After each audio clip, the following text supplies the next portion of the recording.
All right, Rabbi Moskowitz, teach us a little something as we For come to a sure. conclusion for today. Hey, friends. I want to share with you two anagrams in Hebrew. The first is the Hebrew word for other, which is acher.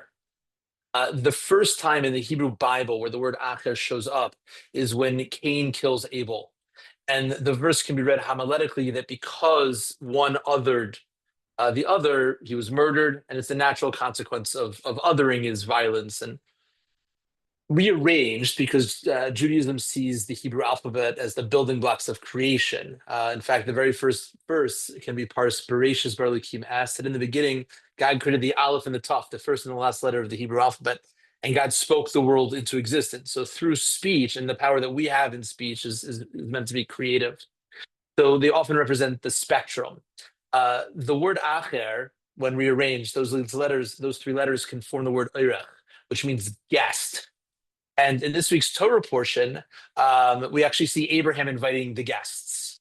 And the Talmud tells us, "Achnasis orchim yoser kapolas pnei hashchina," that it is greater to invite guests than it is to actually be in communion with the divine.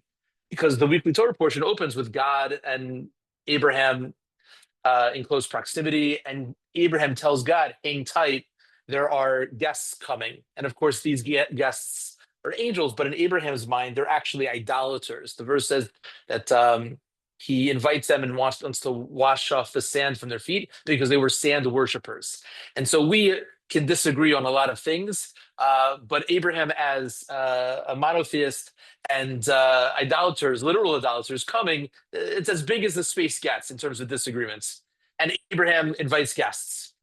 And another anagram which is related is the word for destruction, which is korban, or the root is cherev, a sword. And the other end of the spectrum is the word chaver. It's the word that we use for ally. It's a language of connectivity, of fellowship. And the rabbis tell us that the temple was destroyed over an incident of inviting guests, particularly one guest. A person with a very similar name gets the wrong invitation. The enemy, as opposed to the best friend, shows up. They're thrown out. And that's one of the reasons why during the Passover Seder, we invite people and we say, anyone who's hungry, let them come and eat. Because it's reclaiming that power of inviting guests. And then we declare with a tremendous amount of confidence. This year we're here in the exile, and there's this destruction which came about because we didn't invite guests properly. So next year we're going to be in Jerusalem, right, where there's going to be peace in the universe, and we will rebuild through the act of cohesiveness.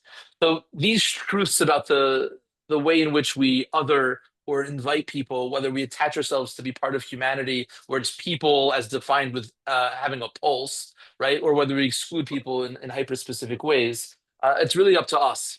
And so, and I think that that's one of the important lessons that we learn about the way in which Abraham, who was so attuned to God as a monotheistic entity, it's not coincidental that he's also ascribed this attribute of kindness. That to be kind is to be godly, right? In Hebrew, chesed, kindness, and chesed, to be pious, are one and the same.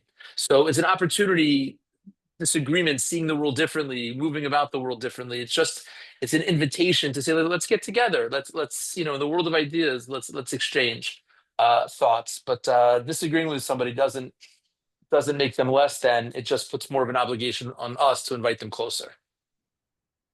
Yashikoach, thank you. And as Michael Zweig said, to do politics, to do the work we have to do, we have to be in rooms with people with whom we disagree. To create an environment in which that's possible is key.